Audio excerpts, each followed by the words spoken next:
We are back. Wait, I need to fix my hair. We are not back.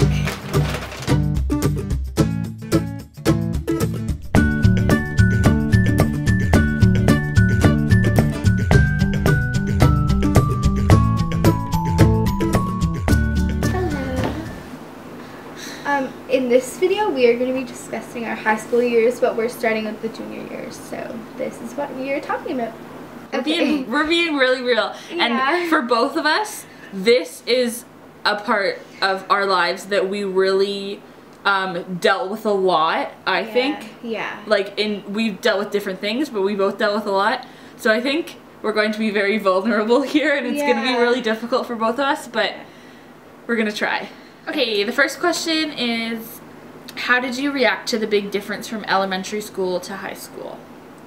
Well, like, I went to a Catholic high school, so, like, I went from public to Catholic, and then it just, like, it was kind of really different for me because they were really strict, and they were almost, like, kind of, like, on the verge of, like, a cult, to be honest, because they were just so strict. Like, there was no individuality whatsoever. Like, you got suspended if you had, like, hair colored, or if you had, like, a piercing on your face, or, like, something that you could see, or if your hair was, like, too bright or something. So that definitely was strange for me, and I was, like, very shocked, I guess, and kind of felt really out of my place.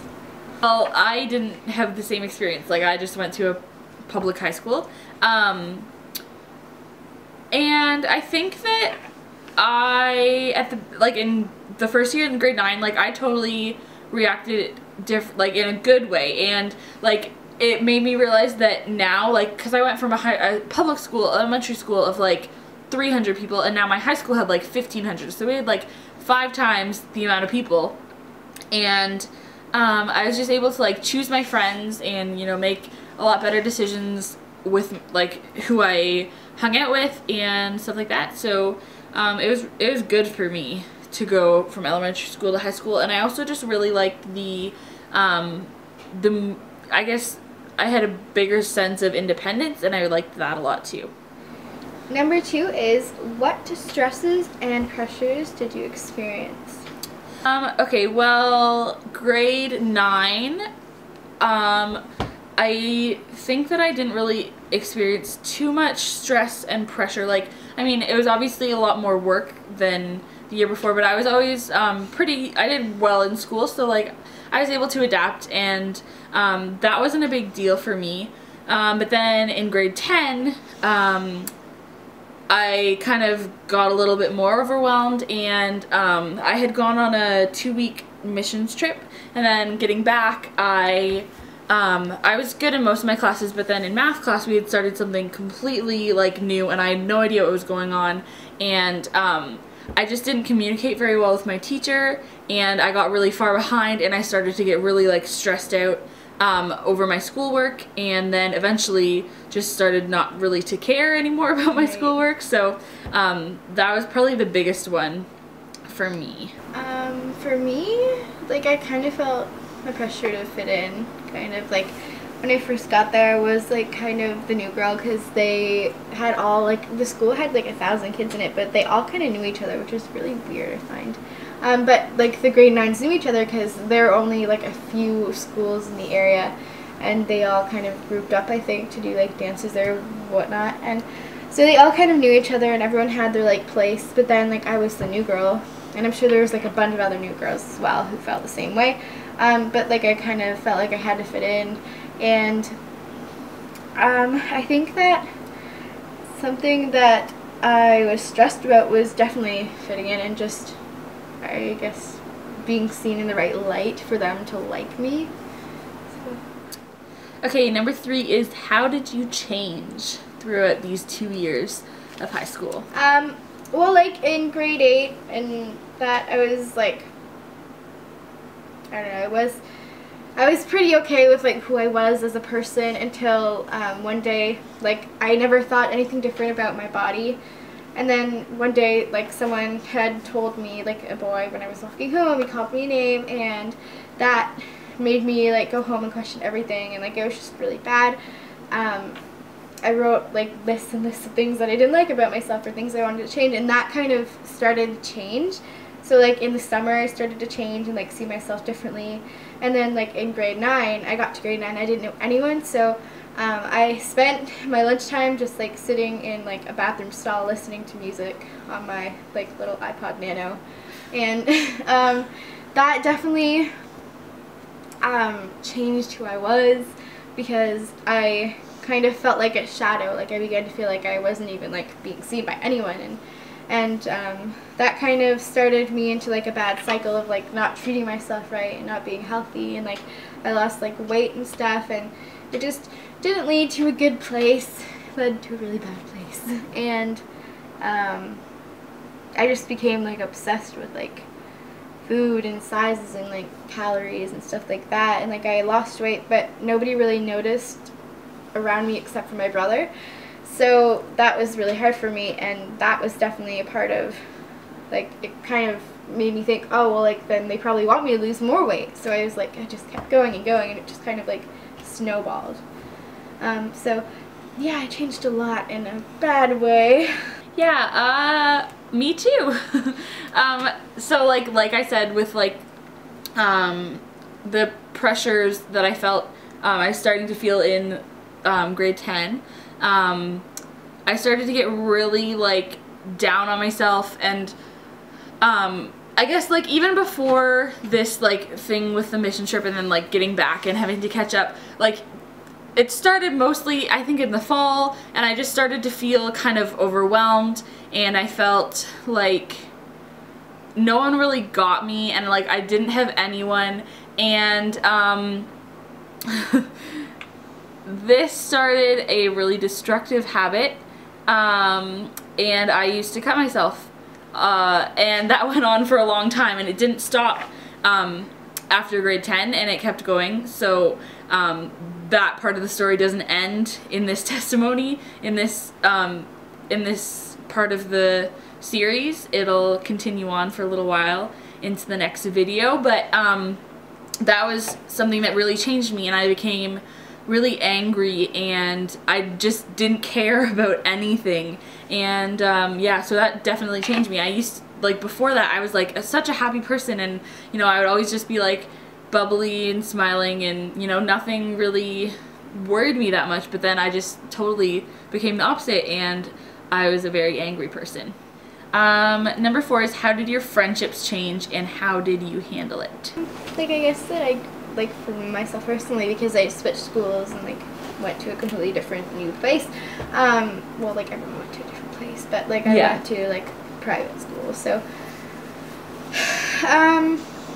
I lost most of my friends, and the one I kept was like one of the people who wasn't necessarily like a real friend. Wait, no, that wouldn't need quotations. She wasn't a real friend, and like I remember that I would like just to go out on the weekend, I would just go to her house and we would like do like silly things, and we would just, it wasn't like a good example. She wasn't a good example for me, and she was like, she didn't have a positive effect on my life. So like it's definitely, it was difficult, like, you know, when you lose friends and you find friends in someone who you shouldn't be friends with. My friendships, like from grade 8 to grade 9, like the first year of high school, it was great because like I have mentioned like in the last video, I think, that my graduating class was so small, so there was like a dozen girls, maybe a few more than that.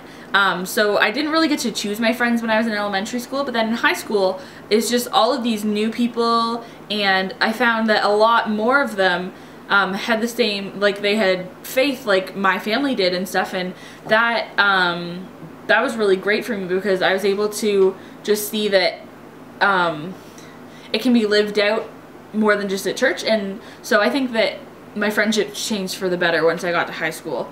But then in grade 10, I think that my biggest problem was that I didn't have as many friends in my classes, and I started to just kind of feel separated and more alone. So then they changed again then, and I became less close with a lot of people. So yeah, then I handled it in a not so good way. The next question is, what was your home life like?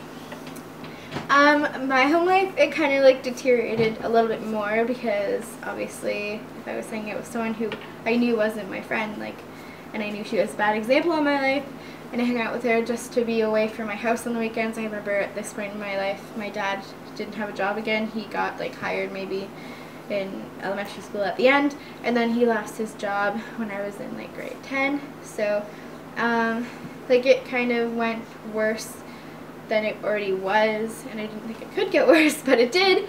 And for mine, I think it was getting better. Like, I think my family was all kind of getting along more and stuff, but then when I got to grade 10, I started to kind of shut myself away from my family, and I would just spend all my time in my room, and I would like go down for meals, but I didn't really spend much time with my family, and I didn't really want to, because I feel like at the time I was like, oh, they don't want me around, and I feel so alone, but like I think that I was just creating that myself, and I can see that now.